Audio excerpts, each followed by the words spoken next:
Jack Harrison's morning routine at the Nautilus Deep Sea Research Station typically involved checking equipment readings, monitoring marine life patterns, and drinking terrible instant coffee. Today, it involved staring at an alien.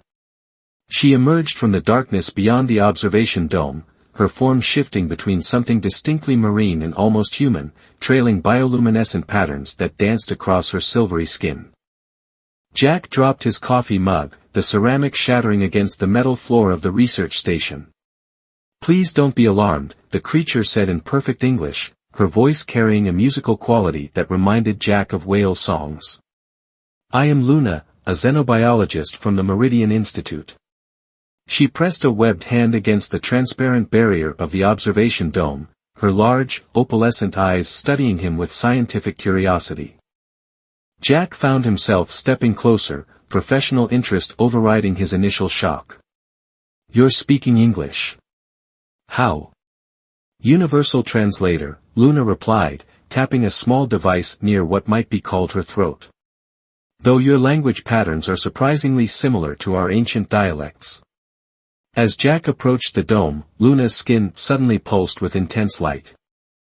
Intricate patterns of bioluminescence spread across her form like living circuitry, forming complex symbols that seemed to move with a life of their own. Her eyes widened in surprise or alarm, it was hard to read alien expressions. This has never happened before," Luna said, her voice trembling slightly as she examined her own glowing skin.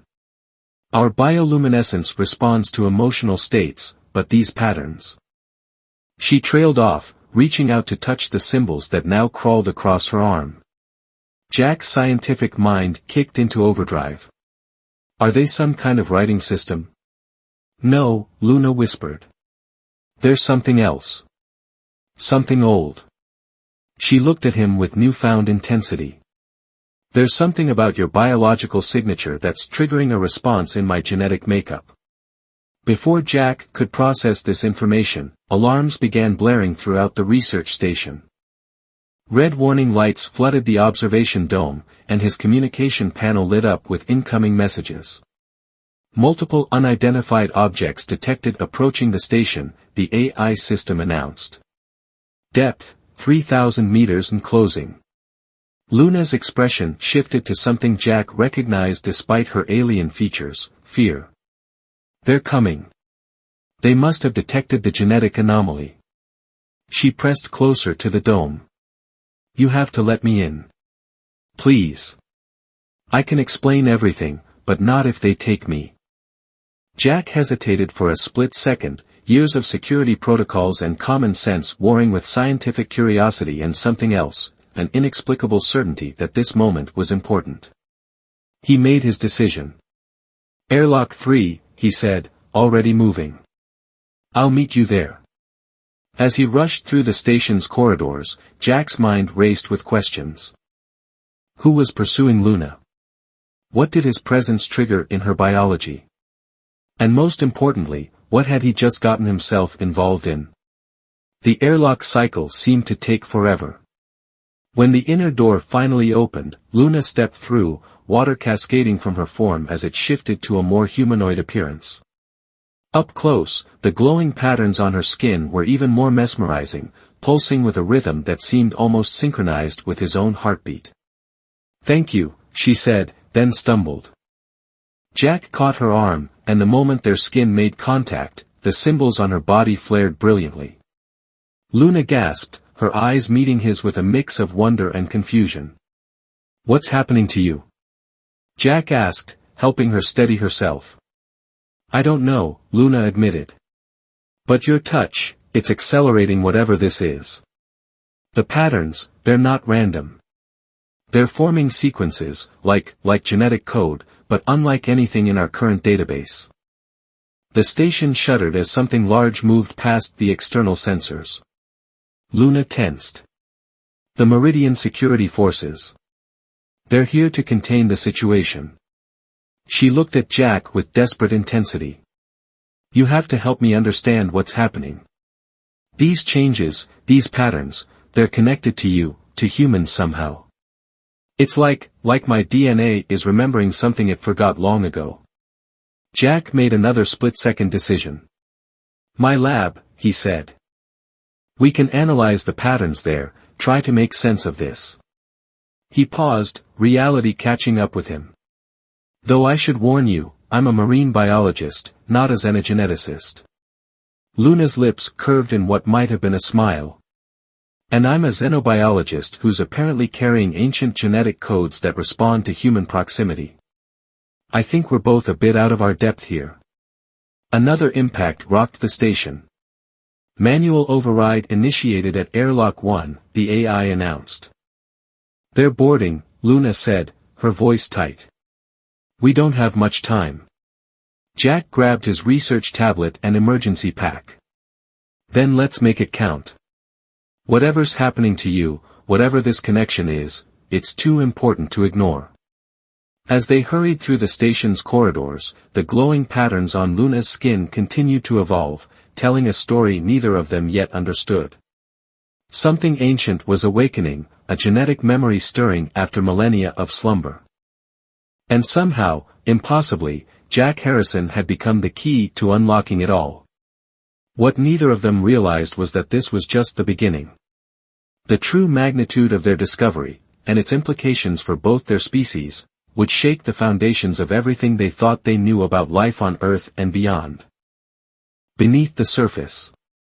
The Nautilus Deep Sea Research Station's emergency pod wasn't designed for two, especially when one passenger kept shifting between humanoid and aquatic forms. Jack worked quickly to override the launch protocols while Luna monitored the security feeds on his tablet. They're at the main lab, she reported, her voice tense. The bioluminescent patterns across her skin pulsed faster, matching her anxiety. 3 Meridian officers and, oh no. What? Jack asked, not looking up from the launch controls. Coordinator Vex. Luna's patterns flickered darker. He's the head of genetic security. If he's here, they're not just trying to contain me, they're trying to erase whatever's happening. Jack's hands stilled over the controls. Erase? As in making sure no one ever knows about this genetic awakening. Luna's large eyes met his. My people, we take biological security very seriously. Too seriously, sometimes. The station's AI chimed in, warning. Security override in progress. All systems will be locked down in 60 seconds. Time to go, Jack said, hitting the final launch sequence. The pod shuddered as it detached from the station. Through the small viewport, he watched his research home of 3 years fade into the ocean's darkness.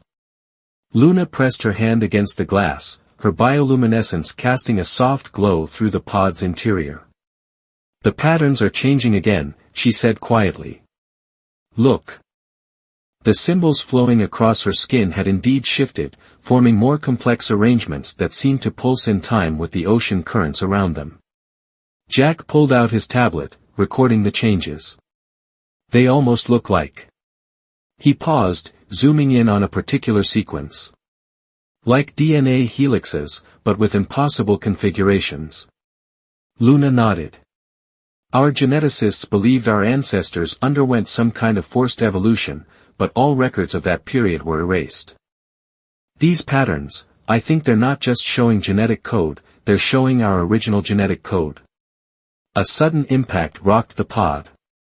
Warning lights flashed as a mechanical voice announced, external contact detected. Unknown vessel attempting docking procedure. Vex, Luna whispered. He's not letting us go. Jack checked the pod systems. We've got enough power to make it to the coastal facility in Atlantis Bay. If we can. He never finished the sentence. Luna suddenly doubled over, gasping in pain. The patterns on her skin blazed like underwater lightning, filling the pod with pulsing light. When she looked up, her eyes had changed, showing swirling patterns that matched the ones on her skin. Jack, she said, her voice different, deeper, more resonant. I remember. Not everything, but we were here before. My people, we didn't come from another world. We evolved here, on Earth, in these oceans. Another impact rattled the pod. The docking alert became more urgent. That's impossible, Jack said, though his scientific mind was already racing through the implications. We would have found evidence. Not if we erased it, Luna cut in. Not if we deliberately destroyed every trace before leaving Earth. She grabbed his arm, and where their skin touched, the patterns flared brighter. Your DNA, human DNA, it contains markers that resonate with our original genetic structure. That's why this is happening. You're not triggering random changes, you're helping my body remember what it once was. The pod systems sparked as another impact hit. Through the viewport, Jack could see a sleek, dark vessel maneuvering into position above them. Luna's patterns pulsed in response, and suddenly the pod's interior was filled with holographic projections, star charts, genetic sequences, and ancient symbols all floating in the water-filled space. How are you doing this? Jack asked, amazed despite their dire situation. I'm not doing it intentionally, Luna replied, watching as her own bioluminescence created complex three-dimensional maps. It's like my body is trying to tell us something. Show us something. She focused on one particular sequence that kept repeating. These coordinates. Jack recognized the pattern.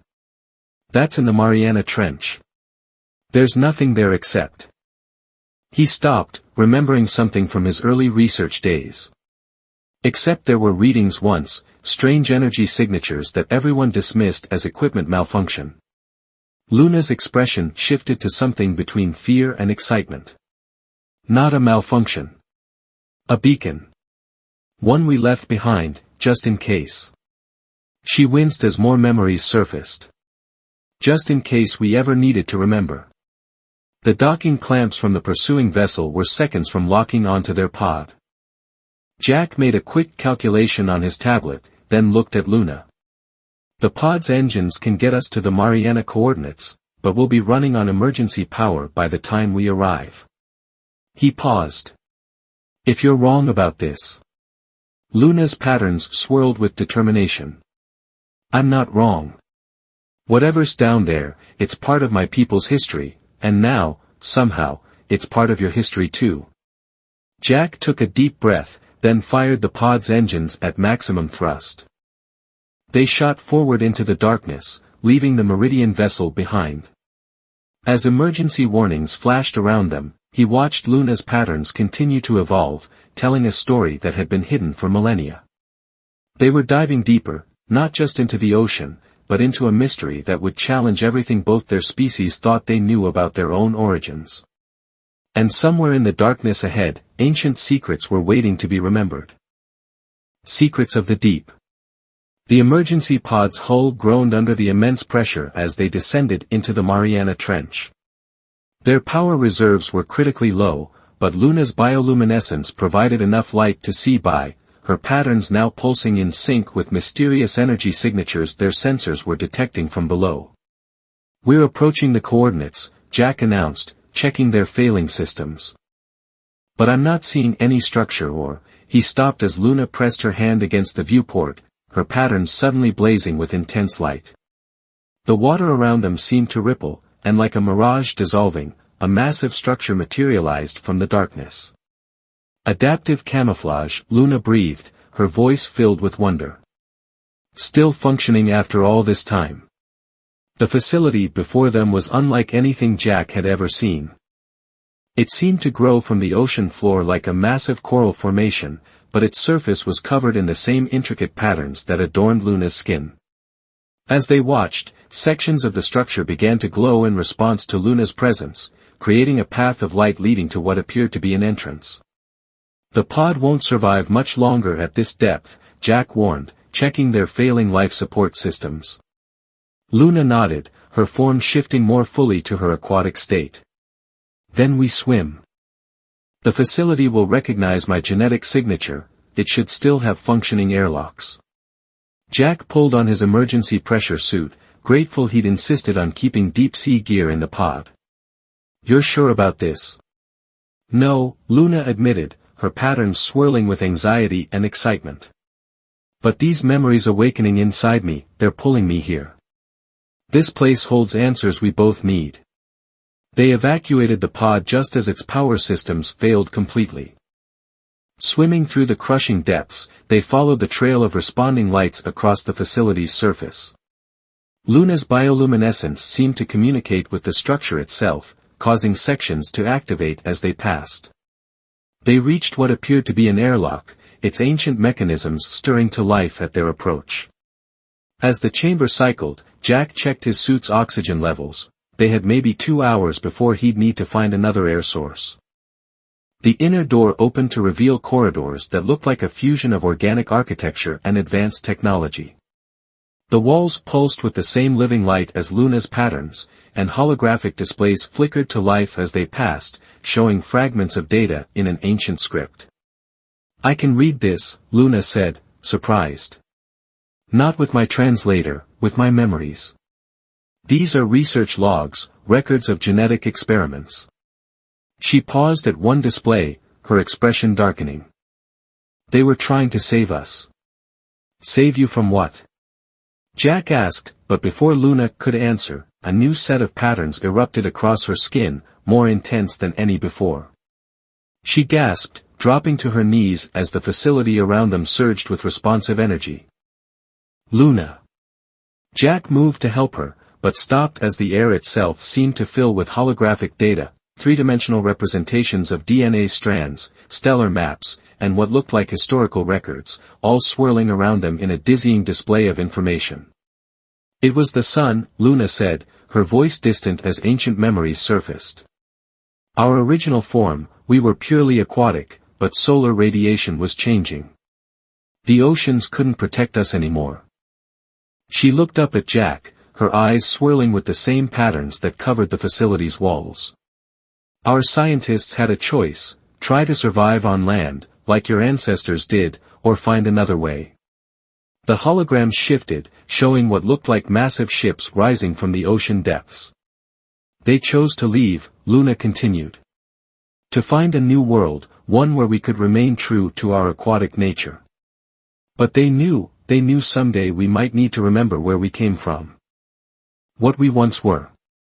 Jack helped Luna to her feet, noticing how the contact between them made both her patterns and the facility's displays pulse more intensely. "But why hide it? Why erase all evidence?" Luna's expression was pained. "Because not everyone agreed with the decision. There was a faction that wanted to stay, to evolve alongside the land dwellers. The records are showing, there was conflict. The ones who left didn't just erase their history, they locked away the genetic potential for adaptation, ensuring their descendants would remain purely aquatic. Until now," Jack said, understanding dawning. "Until human DNA somehow triggered those locked genes." "Yes, but it's more than that." Luna moved deeper into the facility, drawn by some instinct she didn't fully understand. "The patterns, the changes, they're not just remembering our past form. They're showing us a potential future." They entered what appeared to be a central chamber, its walls covered in living circuitry that responded to their presence. In the center stood a pillar of light, within which complex genetic sequences danced and shifted. "This is what they left behind," Luna whispered. "Not just records, but a key, a way to unlock what was hidden in our DNA. A chance to." She stopped, her patterns suddenly pulsing with alarm. "We're not alone." The chamber's entrance rippled as multiple figures emerged from the water, Meridian officers led by Coordinator Vex, their own bioluminescence marking them as Luna's species. "Step away from the genetic archive," Vex commanded, but his voice faltered as his own skin began to pulse with awakening patterns. All around the chamber, the facility's lights pulsed in response to the presence of multiple meridians, each of them beginning to show signs of the same transformation that had started in Luna.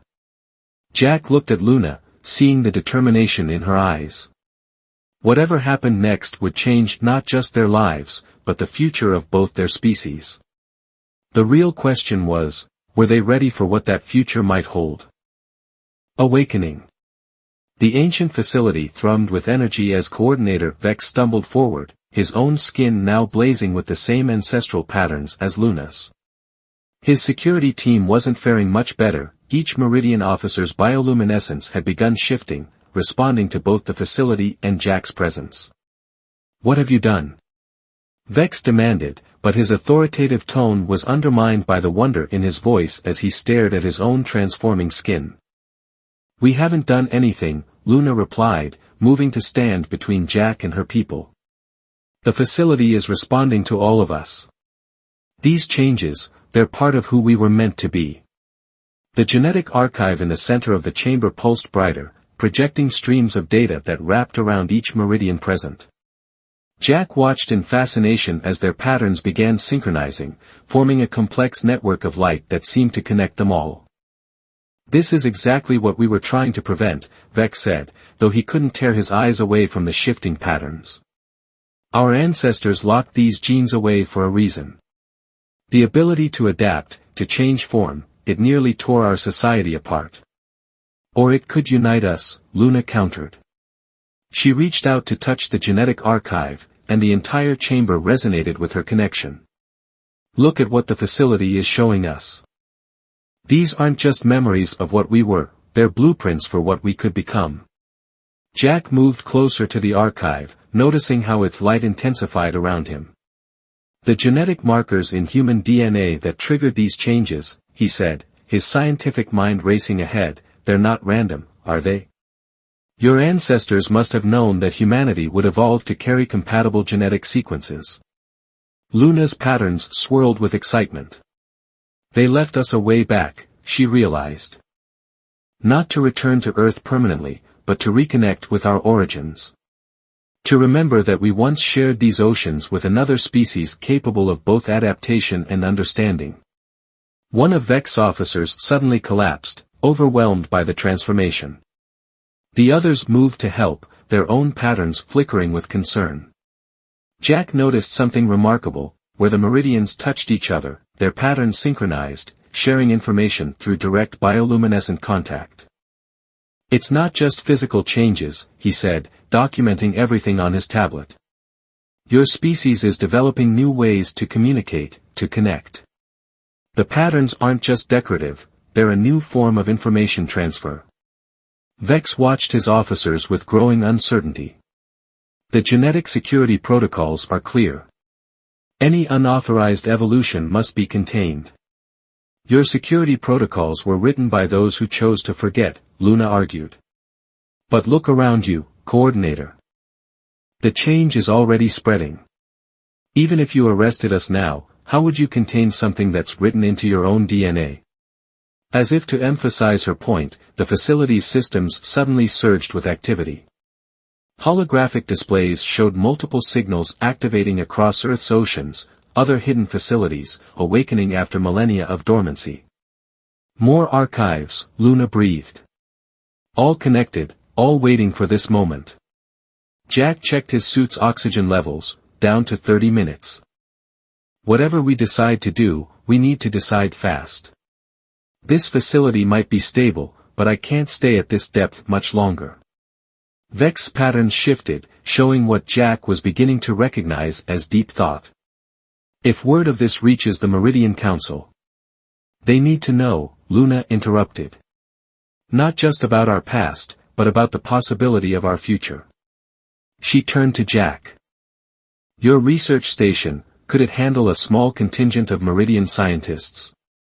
Somewhere we could study these changes safely, away from political interference?" Jack nodded slowly. The Nautilus was designed for long-term deep-sea research. With some modifications. He looked at Vex. "It could be a bridge between our species. A place to understand these changes and what they mean for both our futures." Vex was silent for a long moment, his patterns swirling with internal conflict.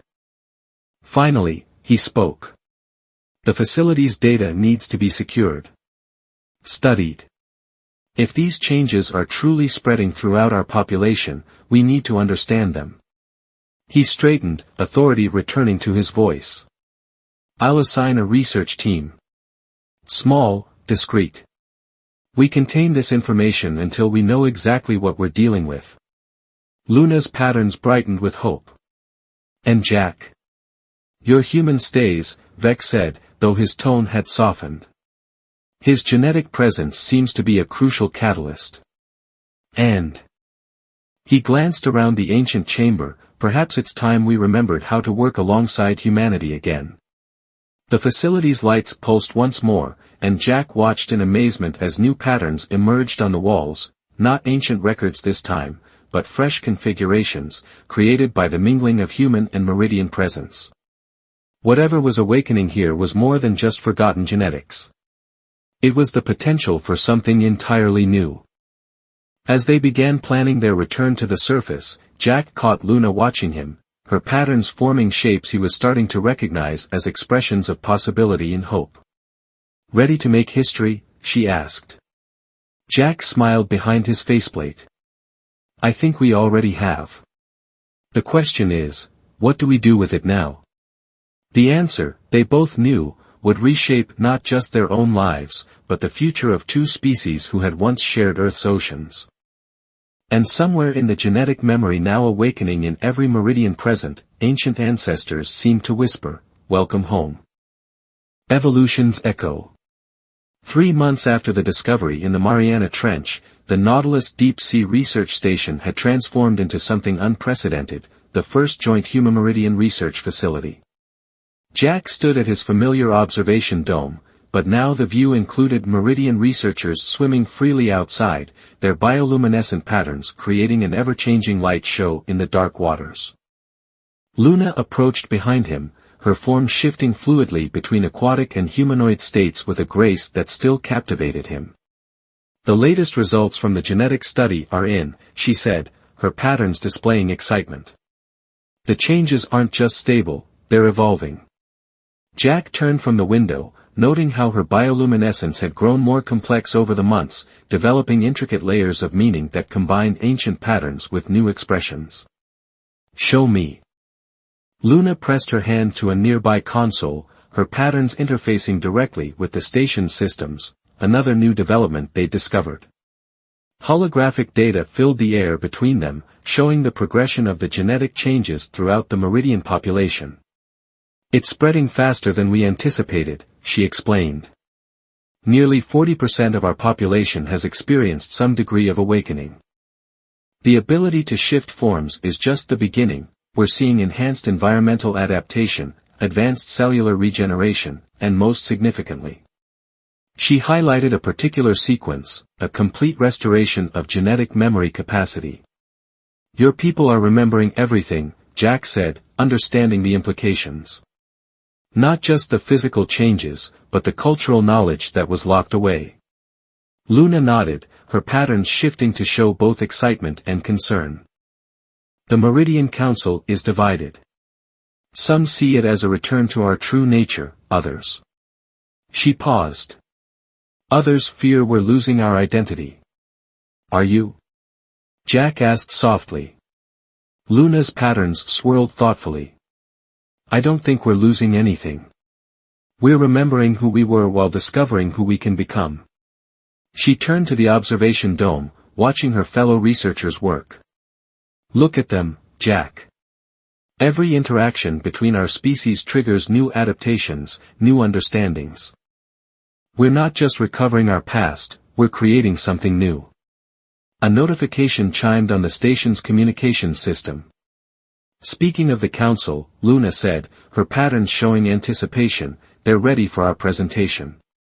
They made their way to the station's conference chamber, now modified to accommodate both aquatic and air-breathing attendees. Holographic projectors showed the assembled Meridian Council members, their own patterns displaying varying degrees of the genetic awakening. Jack took his position beside Luna, still amazed at how natural it felt to present alongside her. Honorable Council, he began, 3 months ago, we discovered that the genetic changes initially triggered in Luna weren't just an anomaly, they were the key to understanding both our species' shared history and potential future. Luna's patterns brightened as she continued. The ancient facility wasn't just a library of our past.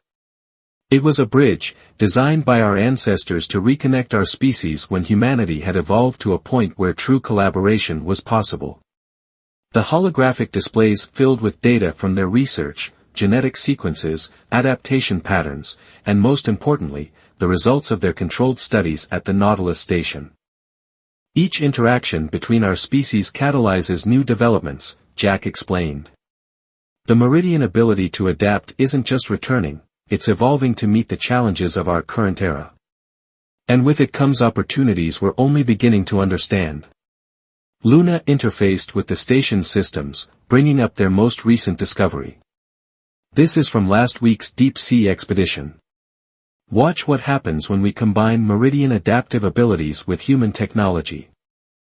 The footage showed a team of human researchers working alongside Meridian partners at depths previously unreachable by human equipment. The Meridian's bioluminescence had somehow extended to protect their human colleagues, creating bioorganic shields against the crushing pressures. "We're not just sharing research," Luna said, her patterns expressing deep conviction. "We're learning to share environments, to combine our strengths. The oceans are changing, warming, shifting. Together, we can adapt in ways neither species could alone." One of the council members, their patterns showing skepticism, spoke up. "And what of the genetic security concerns? These changes cannot be undone." With respect, Jack replied, "They were never meant to be undone. Your ancestors didn't lock away these abilities to prevent change, they did it to ensure that when change came, both our species would be ready for it." Luna's patterns resonated with his words. The facility's records are clear. They saw humanity's potential, knew that one day we would return to the oceans not as invaders, but as partners. Everything that's happening now was part of their design, not to recreate the past, but to build a future neither species could imagine alone. The chamber fell silent as the council processed their words. Finally, the head counselor spoke, their patterns showing a complex mix of acceptance and hope. "Continue your research. But proceed with caution. These changes affect both our societies, we must ensure we evolve together, not apart." After the conference ended, Jack and Luna stood again at the observation dome. Outside, a group of human and Meridian researchers worked together to install new monitoring equipment, their movements choreographed with practiced ease. "You know," Jack said, watching as a Meridian researcher used their bioluminescence to guide a human colleague through a complex repair, "when I first saw you outside this dome, I never imagined we'd end up here." Luna's patterns shifted to display amusement. "You mean you didn't expect your routine morning to lead to unlocking an ancient evolutionary bridge between our species?" "Funny how life works out," he replied, smiling. Luna's patterns softened, forming the intricate sequences he'd learned meant deep contentment. "Our ancestors left us a gift, Jack. Not just the ability to change, but the opportunity to choose how we change." She pressed her hand to the dome's surface, her bioluminescence casting gentle light into the dark waters. Together. Outside, the ocean currents carried the combined light of human technology and Meridian bioluminescence into the depths, a beacon of possibility in the darkness. Two species, once separated by choice and circumstance, were learning to share Earth's oceans once again. And in their genetic memory, ancient voices seemed to whisper, "This is what we hoped for."